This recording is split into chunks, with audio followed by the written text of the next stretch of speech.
first time, the state admitted in writing that a flock of birds moved like a machine.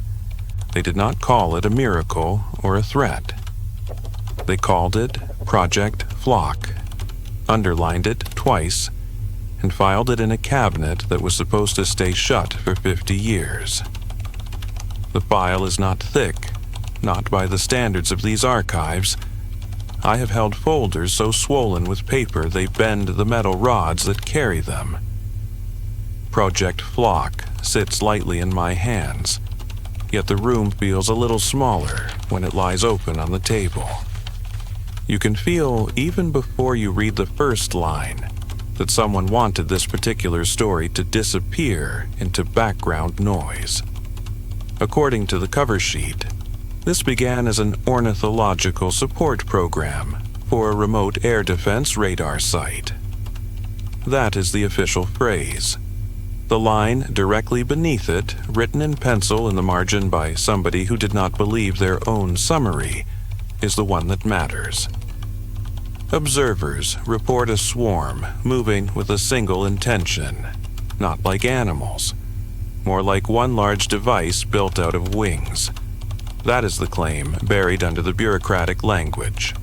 At some point during the late Cold War, in a place that no civilian map marked, the USSR watched a living swarm move like a single engineered object. And instead of walking away from it, they tried to study it. The description attached to the project code is almost modest. According to recorded observations at Station K-13, a recurring migratory formation displayed coordinated behavior incompatible with the known flocking patterns. Tracking instruments registered a coherent signal traversing the group, as if a guiding structure moved through the birds rather than around them. Anomalous shifts were noted in the monitoring grid during peak events. Project Flock initiated for methodological clarification. The phrase, guiding structure moved through the birds, is doing a lot of work there. So is methodological clarification, which is the system's way of promising itself that it is still just measuring things. Station K-13 sat in the kind of landscape you only remember as wind and distance. A low knuckle of concrete buildings and radar dishes in an open plain. A few skeletal trees near a small river that tried and failed to make the area look less exposed. The air defense radar was the official heart of the site, but in its shadow there was a smaller installation, a line of simple receiver masts and a squat building housing what the file calls auxiliary observation equipment. Translated into ordinary terms, a network of instruments scattered across the surrounding fields, each listening to the sky in its own way. Some watched the radar beam's echoes from birds. Some listened to their calls and wing beats.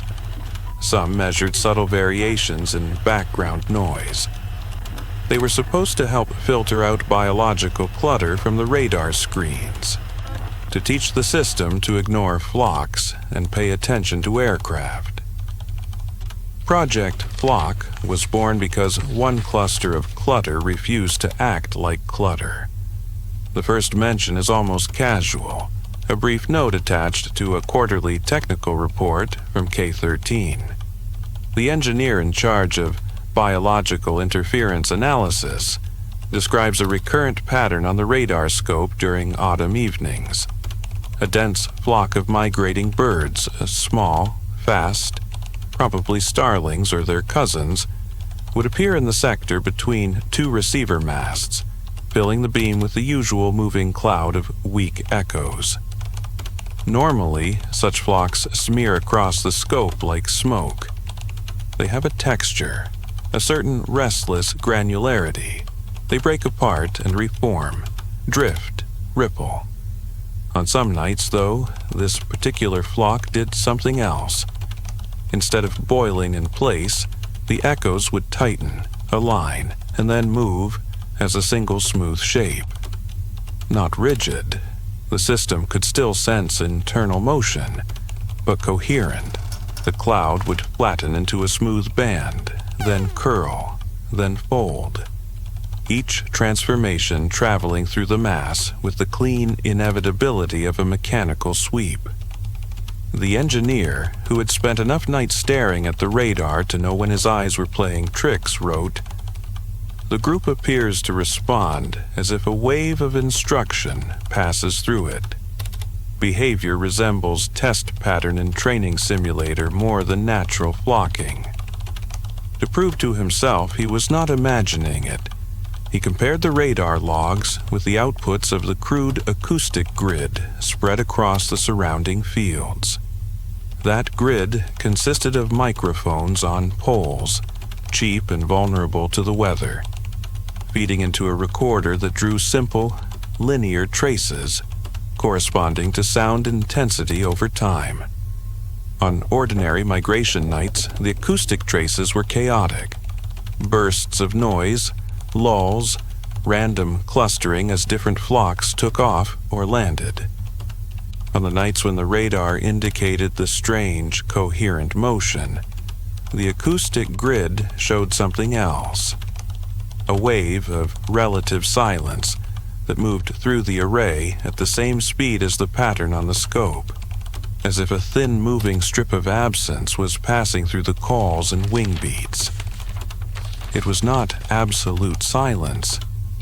It was more like the way a crowd's murmur dips for a second when something unseen draws everyone's attention at once.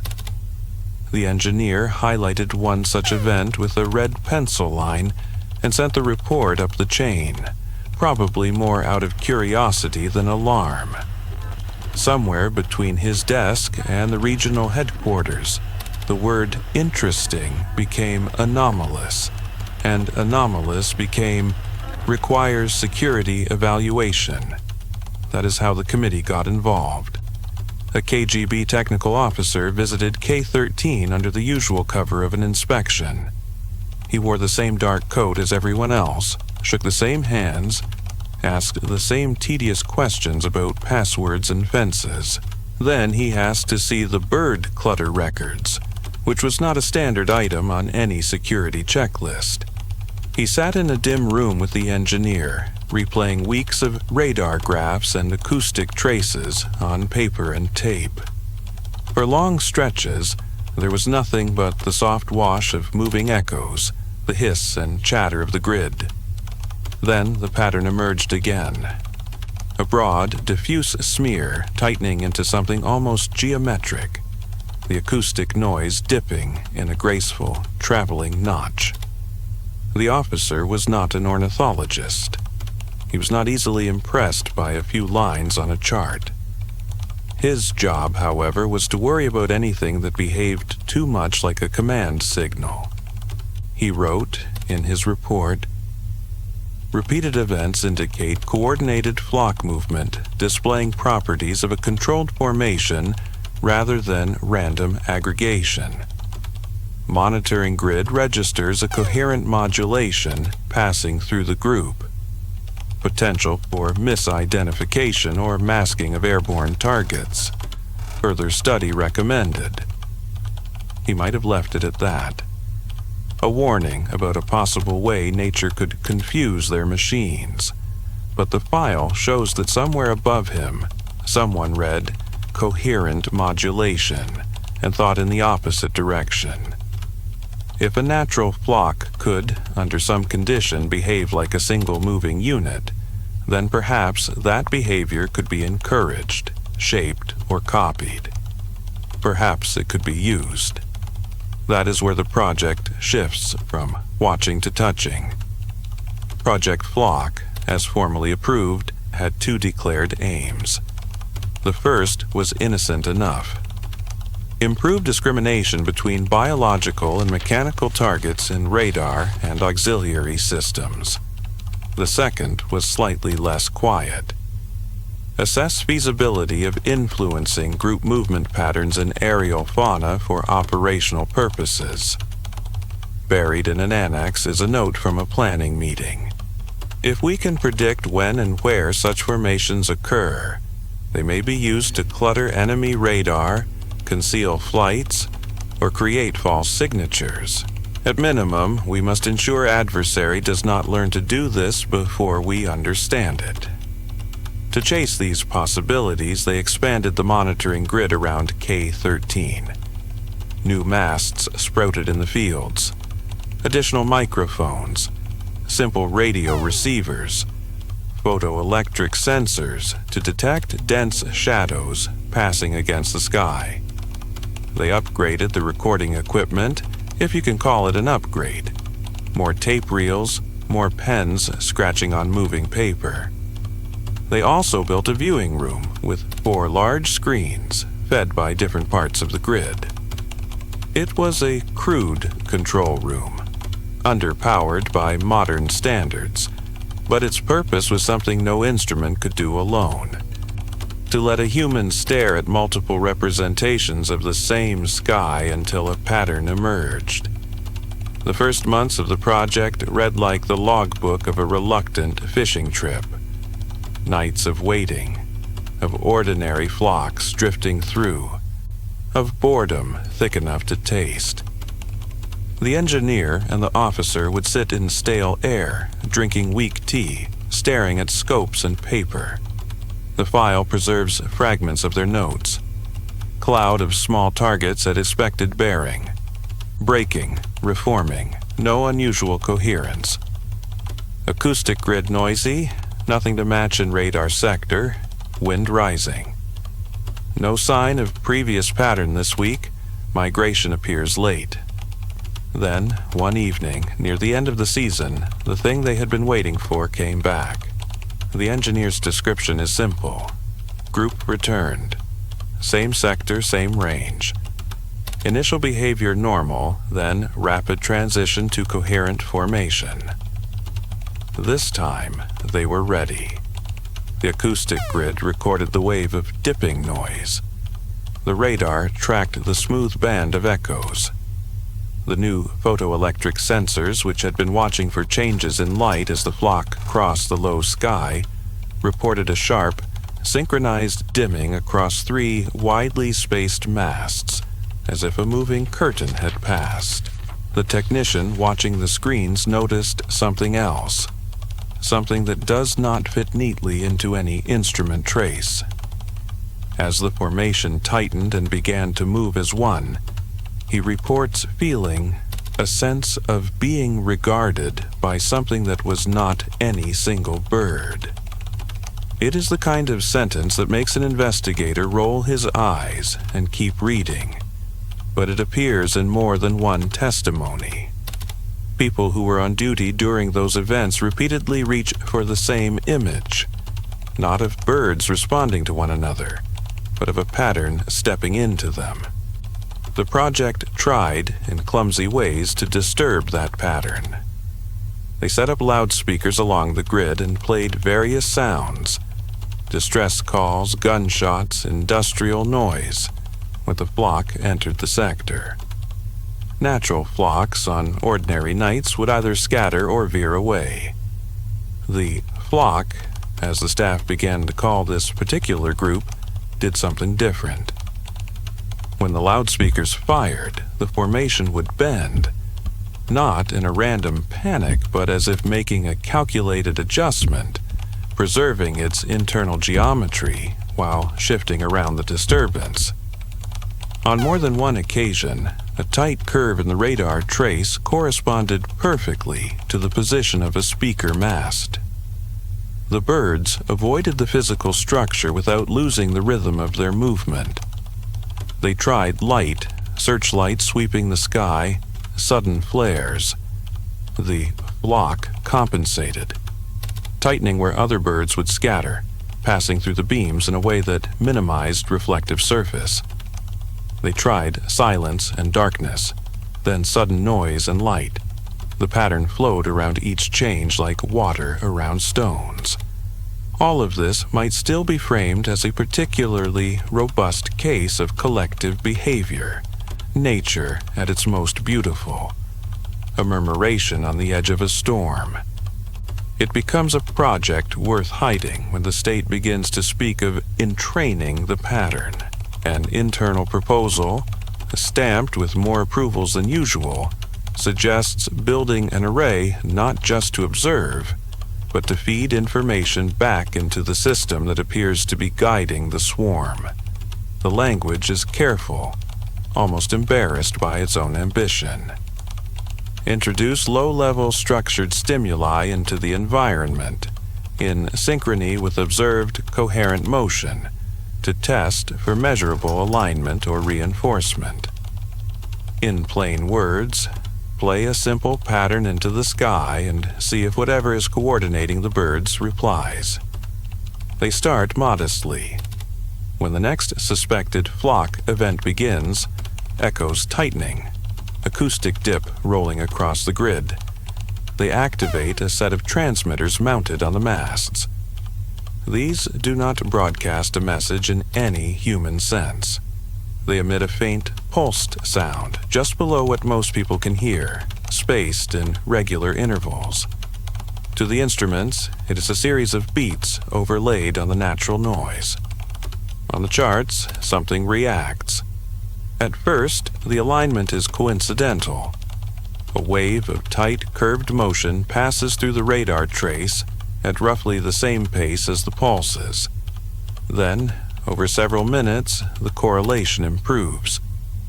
The smooth band on the scope begins to bend not randomly, but in phase with the injected pattern, like a long banner tugged rhythmically by invisible hands.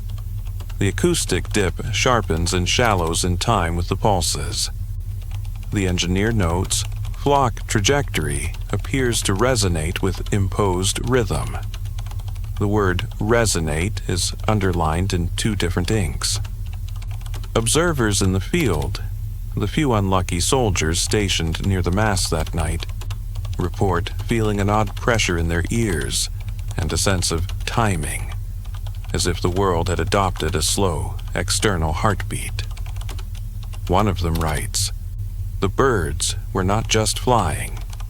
They were keeping time with something we were doing, or something that was answering us." If that sounds like exaggeration, consider the reaction at the security headquarters when these logs arrived. An uncontrolled natural phenomenon that can nonetheless be nudged by artificially imposed rhythms is already interesting. A phenomenon that seems to lock into those rhythms and amplify them is something else entirely. Someone, high enough to sign without having to justify himself, writes, "Potential for influence confirmed. Scale carefully. Avoid inadvertent coupling to other systems." They write that, and then they do exactly the opposite. The next planned experiment, the one the file circles around without quite describing fully, is known in the annexes as wide field trial. The plan is simple in draft and reckless in execution. Activate a broader set of transmitters across the grid with a more complex pattern, not just a steady beat but a sequence, and see whether the flock follows not just the rhythm but the shape of an imposed path. To do this, they wire the masts into a common control box and program a crude sequence. Pulses speeding up, slowing down, sweeping from one side of the grid to the other.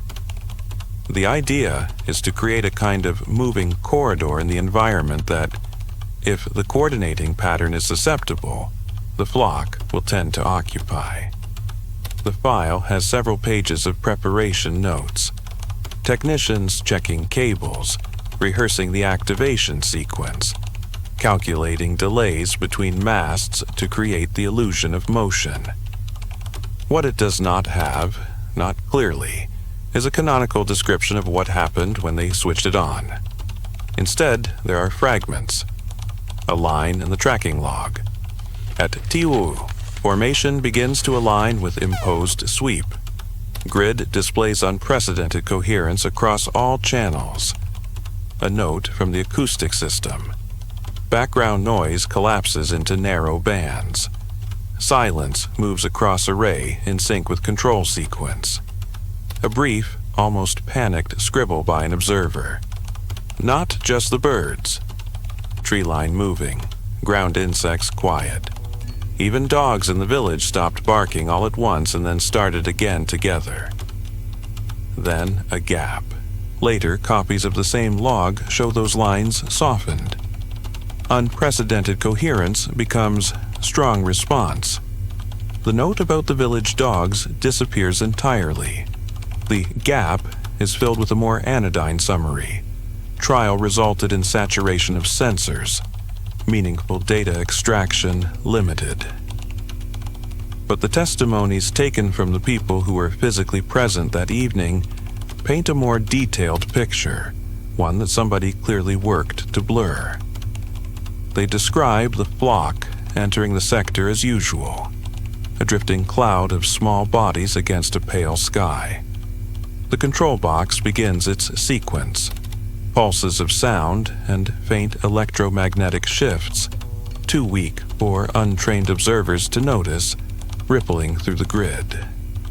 At first, the birds do nothing special.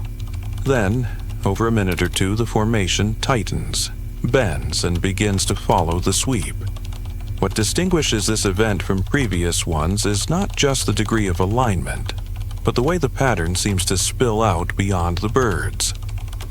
One radar technician says, "For a while, the echoes looked like someone was drawing shapes, not like birds reacting. Straight segments, clean arcs. Then the whole picture on the scope began to feel different. It was as if the background itself had picked up the beat." An operator at one of the masts reports that the grass at the base of the pole seemed to move in a faint rhythmic shiver, even though the wind had dropped. He remembers feeling his own breathing fall into step with the pulses, and then, in his words, losing track of which rhythm was mine. The most unnerving account comes from a field team sent out beyond the last mast, near a small village that had grown up around the station supply road. They were there to monitor effects outside the official grid. They saw the birds converge into a dense, rolling mass over the fields, then descend and rise again in coordinated bursts that matched the timing of the pulses. As they watched, they became aware that the village itself had gone strangely quiet. No dogs barking, no cars passing, no voices. One of them looked at his colleague, intending to remark on it, and saw that the other man was staring at the sky with a blank expression, mouth slightly open, as if listening to something only he could hear. Then the sequence stopped. Nobody admits to pressing the emergency cutoff. The control box log simply says, "Manual interruption triggered." The moment the output ceases, all the instruments register a brief, sharp spike, a kind of backlash, a flick, whatever you want to call it, followed by an abrupt return to ordinary noise. The birds scatter. On the radar, the tight band dissolves into the usual messy cloud. On the microphones, chatter returns. In the village, according to multiple accounts, dogs begin barking all at once, as if waking from a shared dream. One field observer vomits where he stands. The after-action notes are written in a tone of forced calm that fools nobody. Wide field trial produced effects exceeding model predictions. Difficult to separate responses of target formation from broader environmental perturbations. No immediate structural damage observed. Subjective experiences of personnel include reports of discomfort and altered perception. Further wide field trials suspended pending review. The KGB unit's internal comment is more direct. We have demonstrated influence, but not control. Additionally, we may have briefly coupled the monitoring grid, the formation, and the local human perception into a shared rhythm. This was not an explicit objective. risk of uncontrolled spread into other systems cannot be dismissed. Uncontrolled spread is underlined twice. From that point, the project begins to collapse under its own implications. On paper, the review concludes that continuing wide-field experiments is not warranted at this time. The official reasons are practical: interference with the primary radar mission, strain on equipment, the unpredictability of migration. The unwritten reason is fear. Fear of what might happen if the grid, the flock, and the people inside it lock together again and do not let go as cleanly. Footnotes hint at problems that persisted beyond the trial. In the weeks after the event, staff at K-13 report seeing unnatural regularities in ordinary flocks. Common birds over the fields sometimes move in unnervingly straight lines, or execute sharp, angular turns more reminiscent of aircraft formations than organic swarms. These episodes are brief and do not always show up on the instruments, but they prick at the nerves. Some technicians complain of phantom pulses, sensations of timing, of a subtle tick in the air when no equipment is running. The medical annex notes a small cluster of sleep disturbances and headaches, without drawing any explicit connection. The monitoring grid itself starts to behave oddly. Certain masts register synchronized dips and noise at times when no birds are present. A few logs show faint, repeating patterns in the background that match fragments of the control sequence used in the wide field trial, even though the transmitters are idle. It is as if a weak echo of the pattern has lodged somewhere in the environment or in the equipment. A frustrated engineer writes, "System appears to remember being driven." The project leadership faces a choice: press on and try to characterize this emergent behavior, risking deeper entanglement, or retreat and treat the whole episode as an instructive mistake. The file shows them trying, briefly, to have it both ways. They downgrade Project Flock from an active experimental effort to a monitoring and documentation task. Instead of running deliberate interventions, they instruct K-13 to simply record any further anomalous formations and report them. They also quietly instruct the radar station to avoid certain sequences in its calibration routines, to minimize any accidental reinforcement of the pattern. At the same time, they send a small team to other radar sites to ask a simple question posed in complicated form. Have you ever seen a flock move like a machine? Most say no. A few say something like that once, and produce, from old storage, tapes and charts that show incomplete but suggestive traces, coherent blobs, straight-edge turns, flocks that vanish from one sector and appear in another as if teleported. None match the clarity of the K-13 events. None have the benefit of a full grid of auxiliary instruments around them. Project Flock remains a local story. That makes it easier to close, at least on paper. The final evaluation, drafted by the same technical officer who first recommended further study, reads like a man trying to walk backwards out of a room without admitting he has turned around. Project Flock has improved our understanding of biological interference in radar operations and highlighted potential vulnerabilities in systems when exposed to highly coherent natural formations. Attempts to deliberately influence such formations produced ambiguous results and demonstrated unforeseen coupling between measuring instruments and environmental processes. Given the limited operational benefit and the potential for uncontrolled effects, it is recommended that further direct intervention be discontinued. Routine monitoring should continue under existing meteorological and ornithological frameworks, to ensure no significant changes in patterns occur. That is how the state says, "We poked something and it poked back, so we will pretend we were only ever interested in the weather." The cover-up, such as it is, consists less of dramatic destruction than of thinning. Several of the most detailed logs from the wide field trial are missing or replaced with summaries.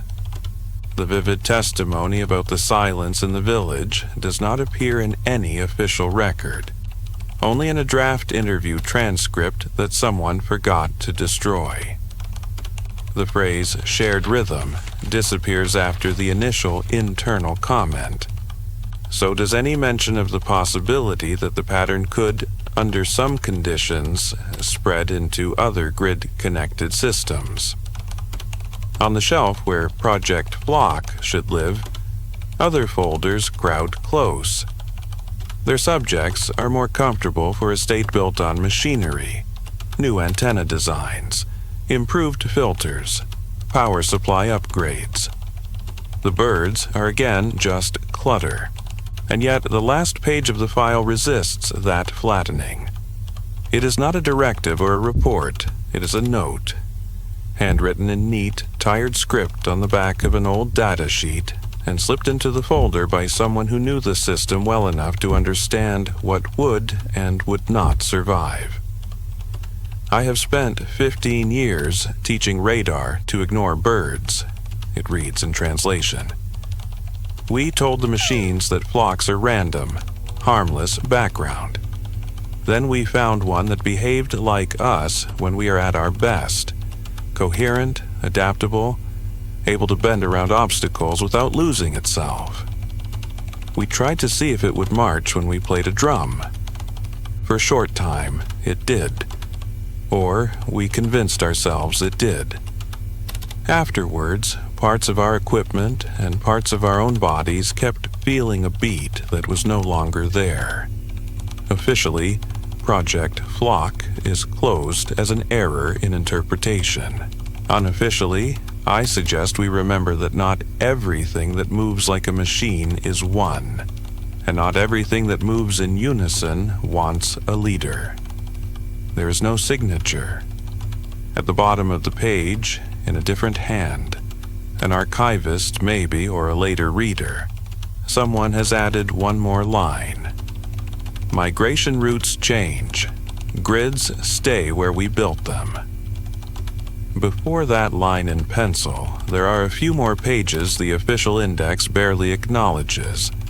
Loose documents, misfiled annexes, pieces of other stories that drifted into this one and were never fully chased out. One is a letter from a civilian ornithologist, written in cautious, formal language, to a contact at a military academy. On the surface, it is about migratory counts. In its second half, the tone shifts. I must raise, informally, a concern regarding recent requests from your side, it says in translation. You ask whether large flocks can be induced to adopt arbitrary formations, and whether such formations can be made persistently repeatable. From a biological standpoint, I see no natural pathway for this beyond extreme stress and predation, which tend to destroy the very coherence you wish to exploit. I mention this because some of the observational summaries you forwarded describe patterns that, if the times and locations are accurate, contradict our field reports from the same regions. My team noted reduced numbers and increased disorganization on those nights, not the heightened order your records show. It is as if we and your instruments watched different skies. There is no copy of any reply.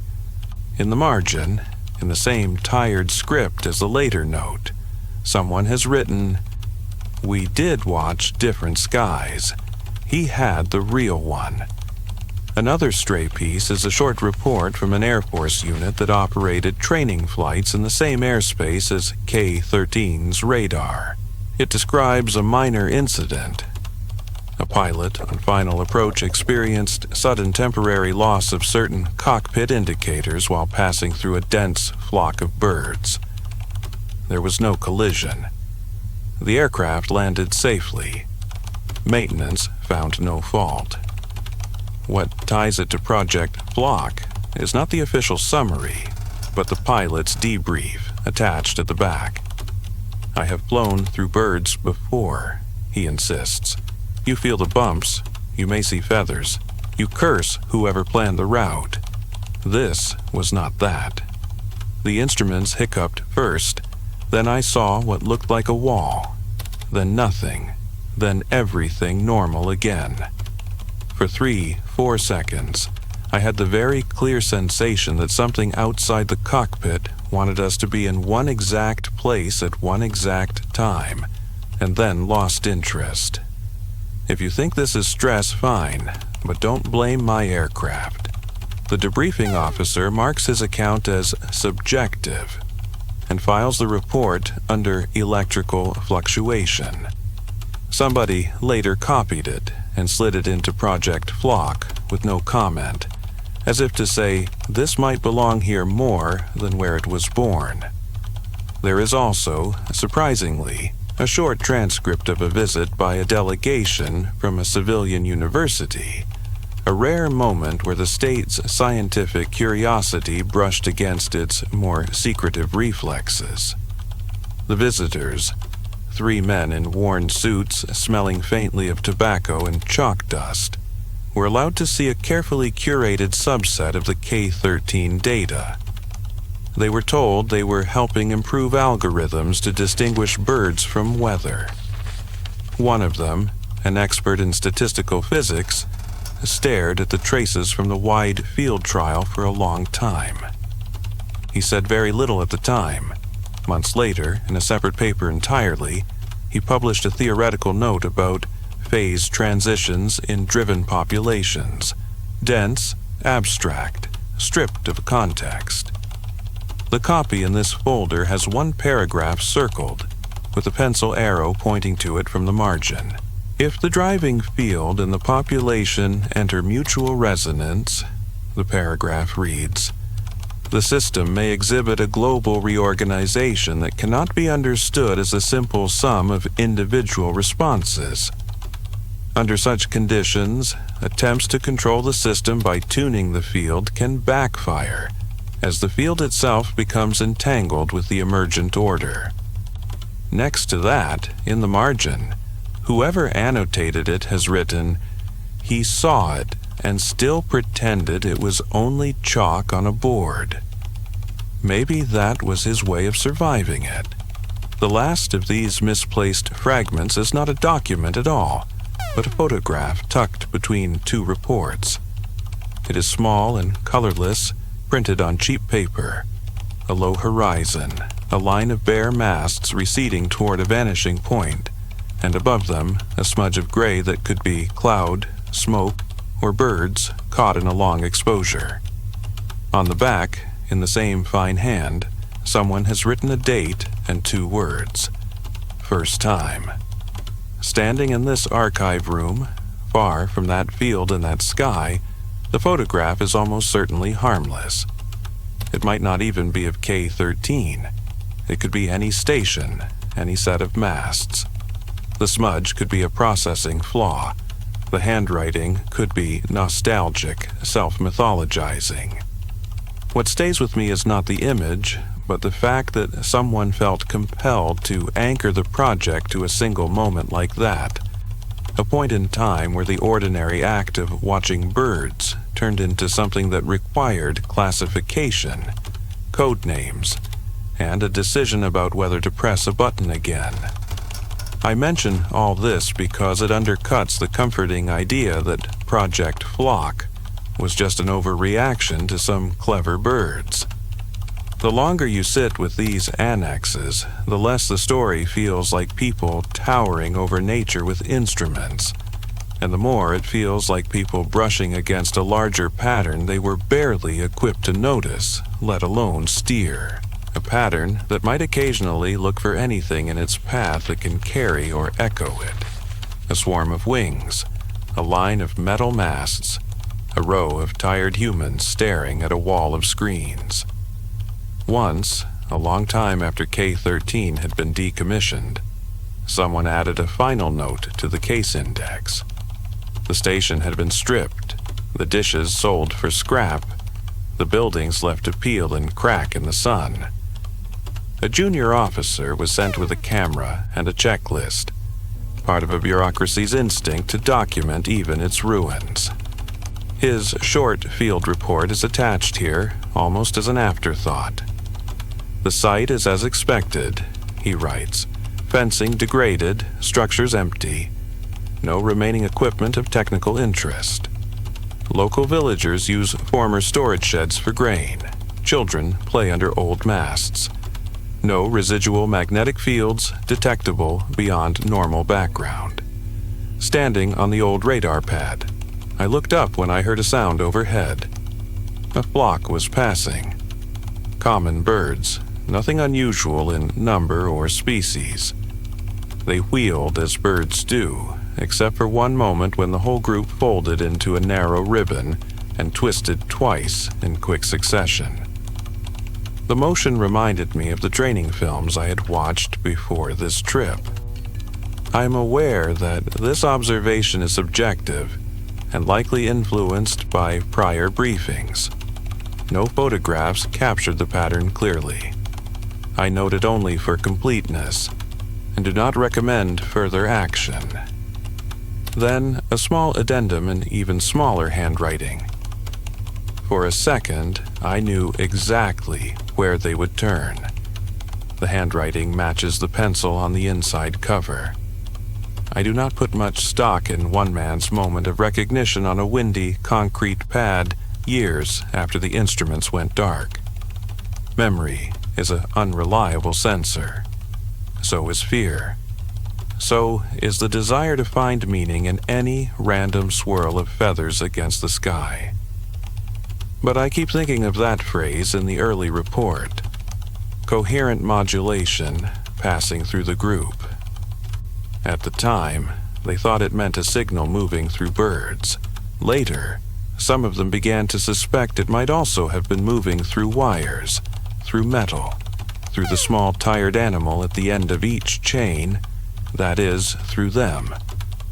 We like to believe we can decide which patterns we will let into our systems and which we will ignore. Project Flock suggests that sometimes the act of building a grid and staring at it together is already an invitation. The implication is simple enough. The birds that brushed past K-13's instruments are gone, or their descendants travel different skies. The equipment has been replaced, dismantled, or rusted away. The people who felt the rhythm in their bones are old or dead. On the surface, nothing remains of Project Flock, but a thin file in a quiet room.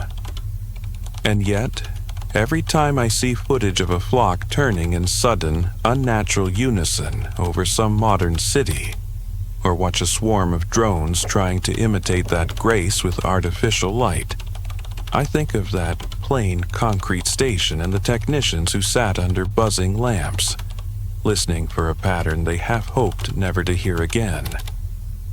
The state wanted to teach its machines to stop seeing certain things in the sky. It briefly discovered something that could teach the machines, and the people listening through them, how to move. It decided, wisely or cowardly, that such lessons were not worth the risk. So, the story went into a folder.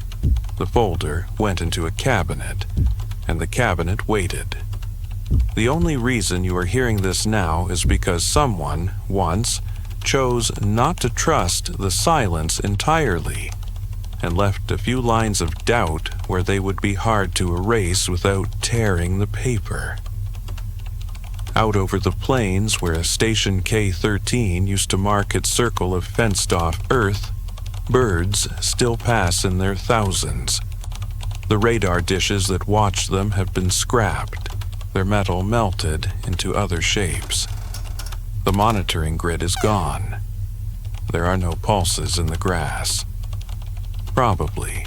If there is any echo left of that old experiment, it may not be in wires or walls, but in the way certain eyes narrow, certain hands pause over a switch, whenever a swarm on a screen starts to move too cleanly.